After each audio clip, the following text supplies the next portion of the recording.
todos, sean bienvenidos una vez más a esta Esquina Médica, un espacio donde ustedes y yo nos encontramos cada semana para juntos tratar temas de la medicina. Yo soy la doctora Neidy Espino Bernal y hoy estaremos tratando un tema que realmente afecta muchísimo a la población y es el tema de la enfermedad por reflujo gastroesofágico. Si te gustaría saber cómo tratar la enfermedad y qué debemos hacer para tratar un poco de disminuir los síntomas, entonces siéntate porque ya vamos a comenzar este programa. Get ready. Go.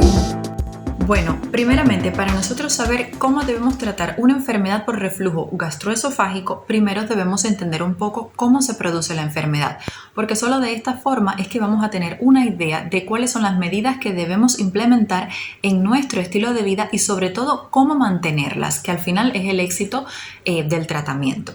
Entonces, la enfermedad por reflujo gastroesofágico se produce cuando se rompe el equilibrio entre los factores que mi organismo tiene de forma natural para prevenir la aparición de la enfermedad y esos factores que se comportan como agresores para mi organismo y para que tenga lugar la aparición de la enfermedad.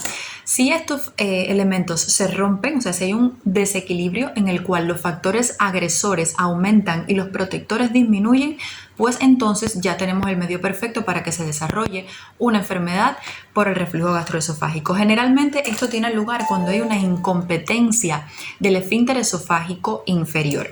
Mira, aquí te tengo esta lámina donde he tratado de representar lo que vendría siendo la primera parte del tubo digestivo. Esto sería la boca, el área que se continúa con el área de la faringe y después vendría el esófago, que es el órgano del que estamos hablando. El esófago y más atrás, bueno, pues le continúa el estómago. El esófago va a ser un tubo muscular que va a tener dos esfínteres, uno superior, cricofaringio, y uno inferior, que se le llama así mismo esfínter esofágico inferior. Entonces, ¿qué es lo que pasa? Que cuando hay una enfermedad por reflujo gastroesofágico, por lo general, este que está acá abajo, el segundo, no va a funcionar bien. Él, de manera autonómica, tiene que mantenerse siempre contraído, los dos, el de arriba y el de abajo. Y cuando nosotros comemos, cuando el alimento se acerca al esfínter, entonces el sistema nervioso autónomo le dice: oye, ahora tienes que abrirte para que le des paso al alimento y cuando el alimento pasa tú te vuelves a cerrar. Y eso es precisamente lo que de forma natural sucede. Esto nunca lo vas a controlar tú. Esto tu organismo está diseñado para que tenga esta función de manera espontánea. Entonces, habrán muchas situaciones en las que este esfínter esofágico inferior de acá abajo puede mantenerse abierto o puede perder su tono. O sea, el tono hace alusión en medicina a la fuerza con que se mantiene cerradito. Bueno, si ese tono está disminuido, entonces el esfínter se pone como blandito, se abre. ¿Y qué pasa? Que cuando tú comas la cena o el almuerzo o cualquier otra cosa, como el esfínter está abierto, pues entonces todo el contenido que está dentro del estómago puede refluir, que es como el término médico que utilizamos, refluir hacia la región del esófago. Esto, si por ejemplo sucede en un término de una semana, 15 días, probablemente no tengas ninguna manifestación clínica. Pero ¿qué es lo que pasa? Si tú tienes este reflujo por muchos años, llegará el momento en que la mucosa, que es la parte de adentro de nuestro esófago, pues se va a empezar a inflamar, porque el contenido que tenemos aquí en el estómago es extremadamente ácido. Imagínense que el estómago es uno de los órganos que tiene el pH más bajo de todo nuestro organismo, un pH de 4, que es un mecanismo de defensa que tenemos nosotros para evitar que las bacterias que adquirimos por los alimentos pues crezcan y nos infecten. Entonces, imagínense que toda esta cantidad de ácidos que va a tener dentro del estómago, de pronto va a estar acá arriba en el esófago. ¿Acaso el esófago fue creado con esa finalidad de tener muchísima cantidad de ácido en su interior?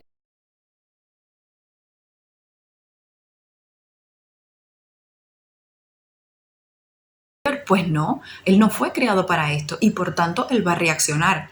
La forma primera de reaccionar es crear un proceso inflamatorio, una esofagitis. La mucosa se va a poner muy roja, rojo salmonado incluso, y al inicio no vas a tener manifestaciones, pero si esto progresa y sigue habiendo allí esa cantidad de ácido, se va a producir una modificación de las células que van a componer esa parte de adentro del esófago. Y a esto le vamos a llamar metaplasia, que es un mecanismo de adaptación para tratar de hacer las células más fuertes y más resistentes a toda esa cantidad de ácido que está sucediendo allí. Entonces, Para no desviarnos del tema, lo que sí debemos saber es que existen una serie de alimentos y de estilos de vida que hacen que este esfínter esofágico inferior pues se abra y predisponga a todo lo que te he dicho anteriormente. ¿Cuáles serían esos alimentos? Y es mi primera recomendación para todos los pacientes que sufren de reflujo gastroesofágico. Miren, todo lo que sea malos hábitos, como el café, como el té, todos estos vicios, pues representan un factor de riesgo para bajarle el tono, para dilatarme el esfínter esofágico inferior. Y es que el tratamiento de la enfermedad por reflujo gastroesofágico se basa en 3 pilares: en las medidas higiénico-dietéticas y cambios en el estilo de vida, que es precisamente de lo que hablaremos ahora, en el uso de fármacos y por último la cirugía. Entonces, dentro de las medidas higiénico-dietéticas, esta es la primera. Paciente que tenga esta condición tiene que tratar a toda costa de evitar lo que te voy a decir ahora. En primer lugar, y ya lo dije, el té y el café. No me vale con que me digan, como me dicen los pacientes aquí, no, es que yo de vez en cuando me tomo una taza de café por la mañana y otra por la tarde. No me vale, porque en el momento en que te lo tomes, el mecanismo fisiopatológico se activará y tu esfínter se dilatará y tú tendrás síntomas. Hay que ser muy conscientes y muy persistentes con el tratamiento. De lo contrario, la enfermedad va a progresar. Entonces, ¿qué otra cosa? Las bebidas carbonatadas, el 7-Up, la Fanta, la Coca-Cola, los alimentos que sean ácidos como los cítricos, la naranja, me desconcentré, la naranja, la mandarina, el limón, todo esto reducirlo al máximo, porque por supuesto que los cítricos dilatan. ¿Qué otra cosa? El alcohol, el tabaco. No sé si lo dije, pero bueno, aquí estarían también los frutos secos, el ajo, la cebolla, las salsas, el chocolate, la menta. Todos estos alimentos son factores de riesgo directos para producir un reflujo gastroesofágico. ¿Qué hay que hacer? Evitarlos, definitivamente. Número 2. Paciente que tenga esta condición no puede comer grandes cantidades de comida. Si tú te comes un plato de comida, tiene que ser algo moderado. No puedes ponerte el plato así, porque cuando tu estómago se llene hasta arriba, imagínate que tú te llenes tu estómago hasta aquí, te lo llenes, y tienes un esfínter que está incompetente, que no puede cumplir su función de estar cerrado, obligatoriamente esa comida, cierto porcentaje, va a refluir hacia arriba. Entonces, pacientes con esta condición coman de manera moderada, es mejor que comas pocas cantidades y frecuentes a que te comas un gran plato de comida, algo así.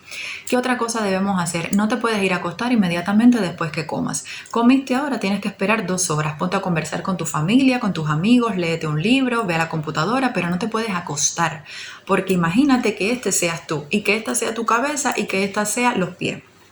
Si cuando tú comes y te llenas tu estómago te pones en esta posición, es lógico pensar que todo el alimento que está dentro del estómago va a refluir hacia la parte de tu cabeza, porque la posición lo favorece. Por eso también le aconsejamos a los pacientes que tienen reflujo que su cama, en lugar de estar así horizontal, pues que esté así. Subirle aproximadamente unos 15 centímetros la cabecera de la cama para que tengas esta posición y así por ley de gravedad le es mucho más difícil al alimento subir por el esófago y llegar a la boca y que regurgites, que tengas un buche, lo cual es peligroso porque lo puedes aspirar. Entonces, ¿qué otra cosa? No me vale que me pongas almohadas, porque la almohada cuando tú la colocas lo único que estás elevando es la región cervical. O sea, tú no te vas a poner en esta posición si pones una almohada, tú te pones así y luego la almohada me la pones aquí y tú quedas en esta posición, ¿ves? Aquí puede haber un reflujo gastroesofágico también, porque al final estás así horizontal, apenas subes un poquitico la región cervical, que sería el cuello. Entonces, estas serían las medidas generales que un paciente pues que tenga esta condición debe mantener. Por último, me gustaría comentarte que las personas que tienen esta condición no deberían utilizar ropas ajustadas, porque cuando tú te ajustas, aumentas la presión abdominal y como estás presionando la región abdominal, sube hacia arriba el contenido. Entonces no uses ropa realmente apretada ni cinturones que sean muy apretados y sobre todo, familia, traten de controlar el peso corporal. La obesidad, por ende, es un factor de riesgo para tener esta condición. Entonces, estas serían las medidas generales. Veamos, punto número 2, en el tratamiento de la enfermedad por reflujo gastroesofágico. Aquí estarían fundamentalmente los fármacos y dentro de ellos el más importante se llama omeprazol. que él pertenece a una familia que se llaman los inhibidores de la bomba de protones. El mecanismo de este medicamento no va a ser otro que el de inhibir, el de imposibilitar que el ácido clorhídrico del estómago se produzca. Entonces es básicamente un fármaco que te va a ayudar muchísimo porque él por sí mismo va a disminuir un poco la progresión de la enfermedad. Digamos, tú eres un paciente que ya tiene una esofagitis bastante avanzada o incluso tiene una gastritis ya avanzada debido a esta acidez. El omeprazol se va a comportar como un protector para que estas células no me desarrollen una malignidad. Él retrasa el avance o la progresión a la malignidad. ¿Cuál sería la dosis del omeprazol? El omeprazol tiene 20 miligramos, la capsulita, y por lo general lo damos 20 miligramos 15 minutos antes de desayunar, o sea, en horas de la mañana, y lo damos por un término de 8 semanas.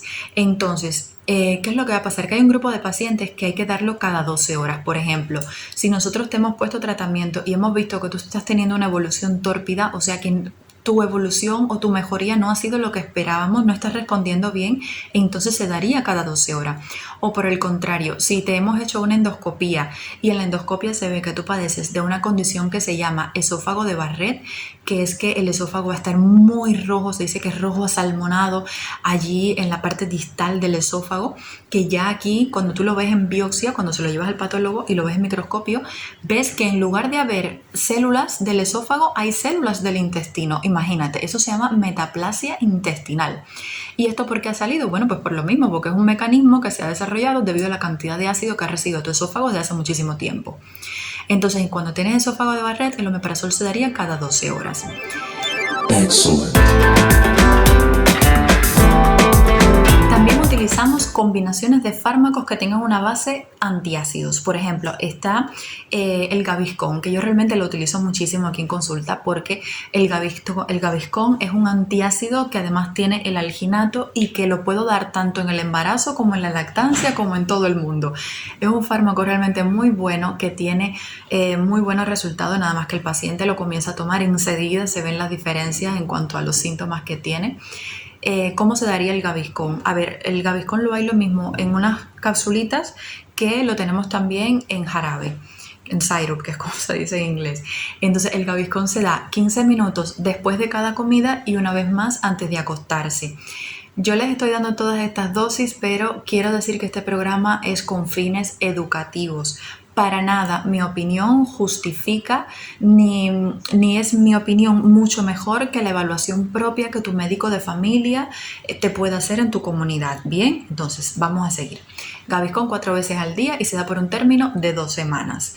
En 2 semanas debes estar mejor. ¿Qué otro fármaco utilizamos? Si eres de los pacientes que debido a la enfermedad por reflujo tienen muchas regurgitaciones, o sea, los buches, en este caso podemos utilizar los procinéticos, que son unos fármacos dentro de los cuales está la metoclopramida y la domperidona, que ellos son buenos porque ellos van a hacer que el tiempo que tu alimento está dentro del estómago sea menor de lo usual. O sea, ellos aceleran el vaciamiento gástrico, ellos mejoran el tránsito intestinal, ellos van a hacer posible que, que se evite a toda costa que ese alimento refluya hacia el esófago, y también tienen un % de acción a nivel del esfínter esofágico inferior, mejoran ahí la función de ese esfínter esofágico.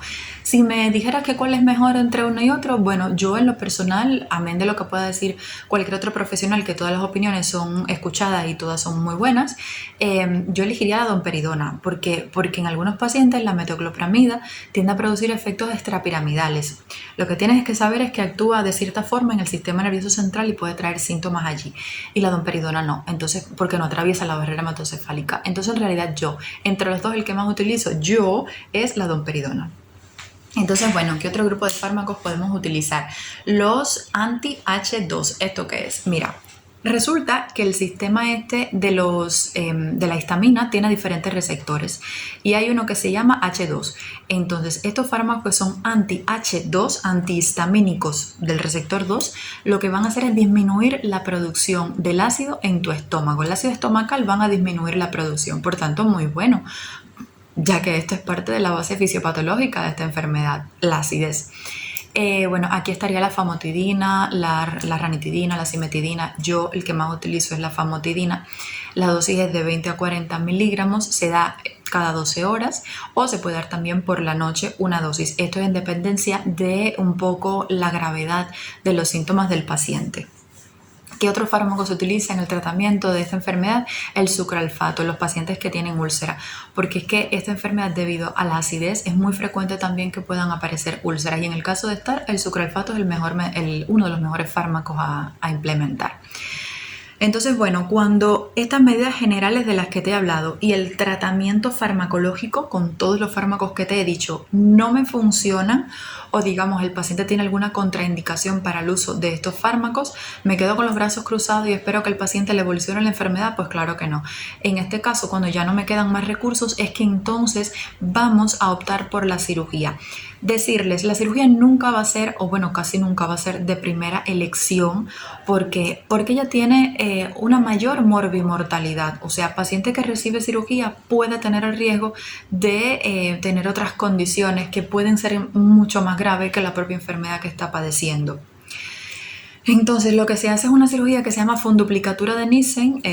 Esto, bueno, lo hacen los cirujanos que están especializados en este tipo de cirugía.